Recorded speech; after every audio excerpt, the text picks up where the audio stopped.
अस्सलाम वालेकुम। अच्छा, आज हमने पढ़नी है पीरियोडिक टेबल की कुछ प्रॉपर्टीज़। होती कितनी है? ये 5 होती हैं टोटल। देखो, एटॉमिक साइज या atomic radius, shielding effect, electron affinity, electronegativity and ionization energy. अच्छा, आपकी बुक में भी ना एक टर्म लिखी हुई है, शायद आप लोगों को समझ ना आई हो, पीरियोडिसिटी। मतलब ये जो 5 प्रॉपर्टीज़ होती है ना, ये पीरियोडिसिटी शो कर रही होती है। इस टर्म का मतलब क्या है?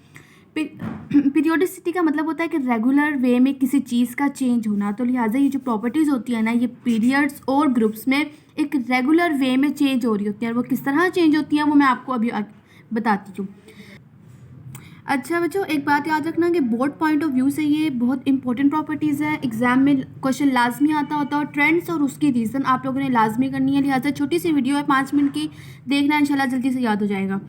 इन सब प्रॉपर्टीज़ में आपको कौन कौन सी बातें पता होनी चाहिए? डेफिनेशन, डिपेंडेंस मतलब ये किस चीज़ पर डिपेंड कर रही हैं, इनका ट्रेंड, किस में ट्रेंड? पीरियोडिक टेबल में, पीरियड्स में और ग्रुप्स में। ट्रेंड मतलब किस तरह से चेंज होती हैं, आया कि ये ग्रुप्स में इंक्रीज़ हो रही हैं या डिक्रीज़ हो रही हैं, लाइक दिस।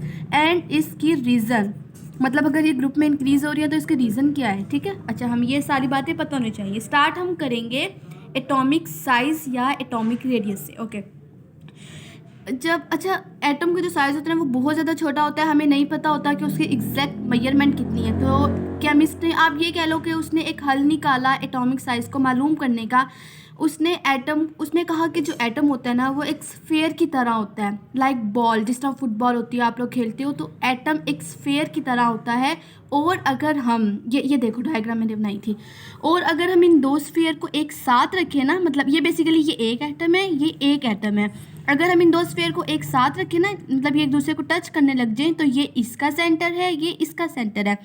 इन दो सेंटर के दरमियान का जो डिस्टेंस होता है ना, इसको क्या बोलते हैं? Atomic size.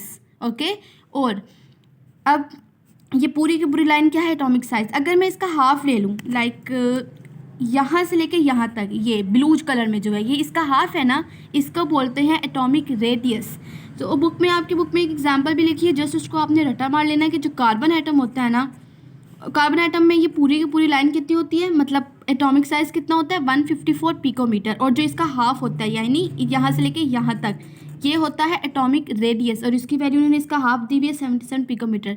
सो ये सिर्फ एग्जाम्पल थी, इसको सिर्फ रटा मार लेना। डेफिनेशन कर ली, अब करेंगे डिपेंडेंस। किस पर डिपेंड कर रहा होता है?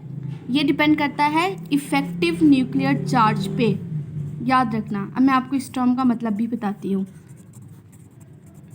इफेक्टिव न्यूक्लियर चार्ज पे एटॉमिक साइज डिपेंड कर रहा होता है। इसका मतलब क्या होता है कि ये हमारे पास न्यूक्लियस है ना, इसके इर्द गिर्द शेल है। इस न्यूक्लियस में जो प्रोटॉन होते हैं, प्रोटॉन बेसिकली हैं क्या? पॉजिटिव चार्ज है ना।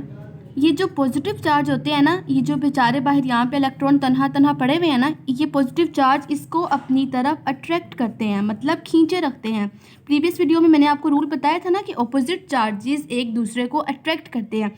तो ये जो न्यूक्लियस में पॉजिटिव प्रोटॉन पड़े हुए हैं ना बादशाह बन के, ये इर्द गिर्द बेचारे जो नेगेटिव चार्ज है इनको अपनी तरफ खींचते रहते हैं। ये जो इनके अंदर खींचने की सलाहियत है ना, अट्रैक्शन की जो पावर है इन प्रोटॉन के अंदर, इसको सिंपली बोलते हैं इफेक्टिव न्यूक्लियर चार्ज। देखो इतना इजी था। ओके, अब हम करते हैं ट्रेंड। ये समझो पीरियोडिक टेबल में ना, ये हमारे पास क्या है? पीरियड है, और ये क्या है? ग्रुप है। ओके, जो हमारे पास एटॉमिक साइज होता है ना, वो पीरियड के अंदर जैसे जैसे हम आगे जाते हैं वो डिक्रीज होता है, कम होता है। वजह मैं इसकी बताती हूँ। और ग्रुप में जैसे जैसे हम नीचे जाते हैं, मतलब टॉप से बॉटम जाते हैं, वो बढ़ता है, एटॉमिक साइज इंक्रीज होता है। अब मैं इसकी रीज़न बताती हूँ आपको।